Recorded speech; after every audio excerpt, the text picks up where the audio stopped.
Selamat datang di channel Casetrum. Pada video kali ini saya akan memberikan tutorial untuk rangkaian floatless untuk pompa air dan toren.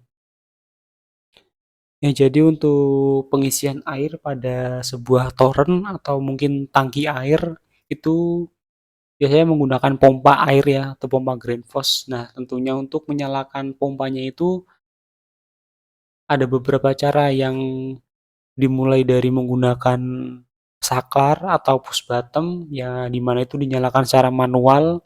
Ada juga yang menggunakan radar yang seperti di rumah-rumah itu yang ada pelampungnya. Kemudian ada juga yang menggunakan floatless dan juga bisa juga menggunakan sensor seperti sensor ultrasonik atau mungkin sensor ketinggian air. Nah, di sini saya akan menjelaskan untuk penggunaan floatless. Untuk floatless ini sendiri mungkin belum terlalu familiar jika digunakan pada rumah-rumah, karena memang biasanya digunakan di tingkat industri. Nah, untuk floater ini sendiri tidak terlalu banyak untuk rangkaian partnya. Yang pertama itu saya di sini menggunakan satu buah MCB. Kemudian yang kedua itu ada floatless. Nah, floatless ini ada berbagai merek dan mungkin juga berbagai bentuk. Yang penting disesuaikan saja dengan kebutuhannya. Yang ketiga itu ada elektroda. Elektroda ini digunakan untuk sebagai sinyal yang nanti akan kembali ke floatless ini. Jadi dia sebagai sinyal deteksinya di airnya. Nah, untuk elektroda sendiri itu ada merek yang sudah menyediakan holdernya seperti ini. Mungkin jika emang untuk menghemat biaya bisa juga menggunakan papan ebonit atau papan mika. Yang penting papan itu tidak mampu mengantarkan listrik. Kemudian di sini saya menggunakan relay atau kontaktor. Nah, untuk relay atau kontaktor ini sendiri bebas bisa digunakan atau mungkin tidak digunakan. Karena untuk relay atau kontaktor ini saya gunakan sebagai untuk bebannya. Jadi kenapa saya menggunakan ini supaya floatless yang di sini itu lebih awet. Karena untuk pompa air kan ampernya atau dayanya itu lebih lumayan besar, apalagi untuk yang mungkin pompa Greenfos atau mungkin untuk penggunaannya lebih dari satu pompa. Jadi supaya lebih awet untuk floatless-nya saya menggunakan relay atau mungkin kontaktor. Nah, yang terakhir pastinya membutuhkan pompa air atau mungkin pompa Greenfos. Nah, untuk rangkaian sendiri di sini saya gunakan satu buah MCB 2 pul. Bebas mau menggunakan MCB tambahan atau mungkin langsung untuk sumbernya menggunakan MCB yang sudah terpasang di KWH atau mungkin yang udah di rumah. Kemudian di sini saya menggunakan tipe floatless yang seperti ini. Kalau tidak salah ini merek Omron atau apa saya juga lupa. Kemudian untuk floatless yang seperti itu membutuhkan soket relay seperti ini. Bisa soket relay atau mungkin soket timer, yang penting itu 8 pin. Jadi ada 8 kontaknya. Nah, ada juga floatless yang tidak perlu memerlukan seperti ini. Memang untuk harganya lebih tinggi lagi, yang ini versi murahnya saja dulu. Yang ketiga itu ada kontaktor atau mungkin bisa juga menggunakan relay atau mungkin tidak menggunakannya juga bisa. Kemudian di sini ada pompanya. Nah, untuk ilustrasi ini saya pakai untuk tandon ya. Nah, untuk terakhir di sini ada elektroda, yaitu 3 buah elektroda dengan panjangnya itu masing-masing ada perbedaan. Nah, yang pertama itu ada E1 itu yang paling pendek, di mana dia itu sebagai sinyal deteksi ketinggian air untuk stop pompa. Kemudian E2 itu yang agak lebih panjang, di mana dia nanti akan untuk digunakan deteksi kapan pompa ini akan mulai berjalan atau on. Kemudian E3 ini digunakan sebagai pemberi sinyal kepada elektroda 2 dan juga elektroda 1. Jadi dia yang paling panjang. E1 itu paling pendek, E2 itu paling yang tengah-tengah atau mungkin lebih panjang, E3 itu yang paling panjang. Nah, untuk E2 itu adalah batas bawah air, E1 itu adalah batas atas. Nah, untuk rangkaiannya ini langsung saja. Yang pertama itu tarik fasa dan juga netral ke MCB atau breaker. Lalu untuk netral sendiri saya tarik ke soket throttles ini dan juga ke kontaktor. Jadi untuk throttles itu untuk tipe ini ada 8 pin atau 8 konektor di sini yang dimana untuk keterangannya bisa dilihat di throttlesnya. Jadi untuk ini kode 7, 8, 1, 2 bisa dilihat di sini. Tuh yang atas itu agak kebalik tulisannya, ini 3, 4, 5, 6. 3, 4, 5, 6. Jadi untuk nomor 7 dan 2 itu di sini untuk koilnya. Nah, di sini jika ingin memakai pastikan menggunakan 220 volt AC, jangan yang 110. Kemudian untuk kode 1 ini adalah elektroda 3, 4 dan 3 itu elektroda 2 dan elektroda 1. Nah, untuk 8 dan 5, 6 itu kontak yang bisa dipakai. Untuk 8 itu untuk common kontaknya, kemudian nomor 5 ini adalah kontak NC, seperti di foto ini. Kemudian kontak 6 ini untuk kontak NO. Jadi ketika posisi floaters ini belum menyala, dia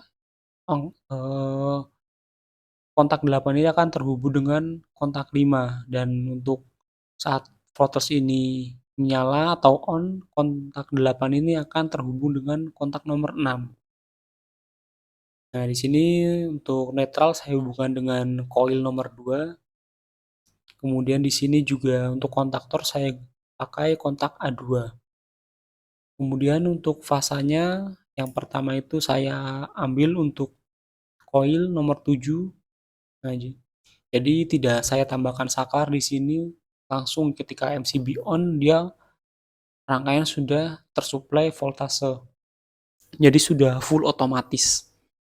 Kemudian untuk common kontak NONC-nya di sini nomor 8. Saya mengambil juga fasanya.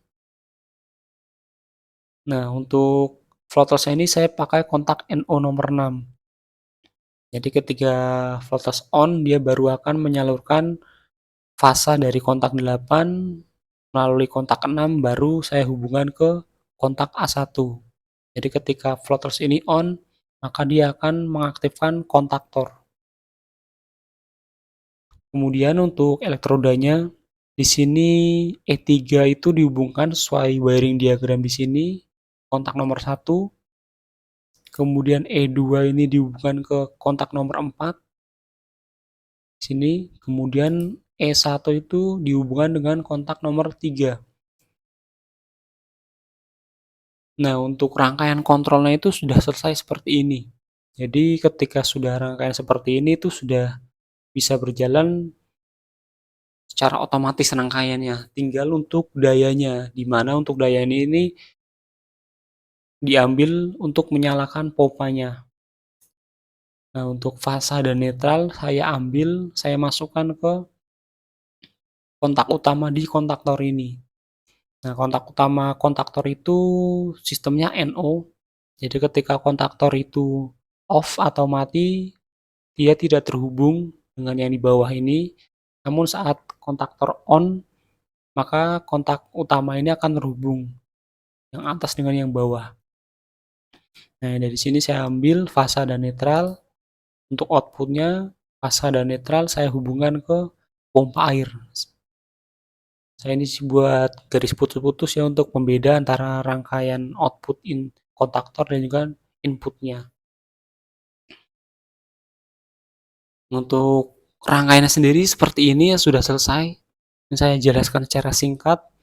Jadi CB ini di-on-kan, dia akan mengalirkan fasa dan juga netral ke rangkaian ini.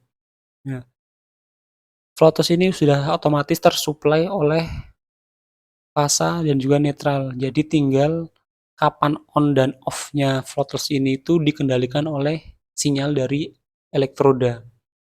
Nah, elektroda E3 itu sebagai pemberi sinyal, dia yang paling panjang. Nah, ketik nomor 2 E2 itu sebagai pemicu kapan throttles ini akan on, dan E1 itu sebagai pemicu kapan throttles ini akan off. Jadi ketika posisi air di dalam toren ini tuh turun ke bawah, kemudian melewati kontak elektroda 2 ini, maka pompa akan on. Nah, saat pompa on pasti pompa akan mensuplai air ke dalam tandon. Otomatis kapasitas air atau jumlah air tandon akan bertambah dan ketinggiannya akan semakin naik. Nah, di saat ketinggian dia naik, dia akan menyentuh E2.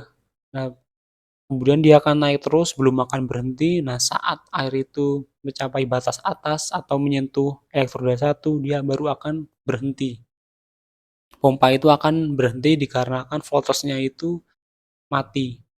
Nah, begitu seterusnya ketika air itu sudah turun melewati E2 atau sudah tidak menyentuh E2, maka pompa akan on. Nah, saat air itu akan naik terus dan melewati batas atas atau menyentuh E1, maka pompa akan off.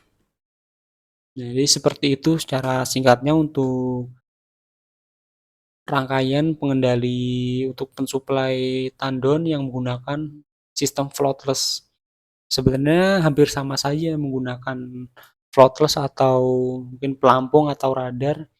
Hanya saja jika menggunakan floatless itu lebih safety karena tidak ada potensi kesetrum di elektroda sini. Karena jika menggunakan radar kan ditarik fasa dari MCB, kemudian di sini ada radar. Nah, dari radar ini dimasukkan ke motor atau mungkin dimasukkan ke relay dulu atau kontaktor. Nah, di sini kan ada potensi tersetrum saat mungkin perbaikan, mungkin lupa atau mungkin emang ada kerusakan di radarnya. Namun jika menggunakan throttles maka sangat kecil kemungkinan akan terjadi setrum.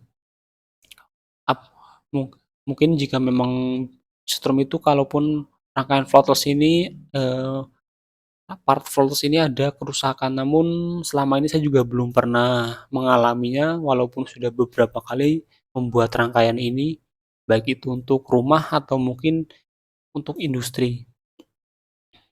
Ya, mungkin itu saja untuk penjelasannya pada video kali ini. Jika ada yang belum jelas bisa ditanyakan di komentar atau mungkin ada request untuk pembuatan rangkaian yang lain bisa dituliskan. Saya usahakan untuk dibuatkan pada video selanjutnya. Terima kasih.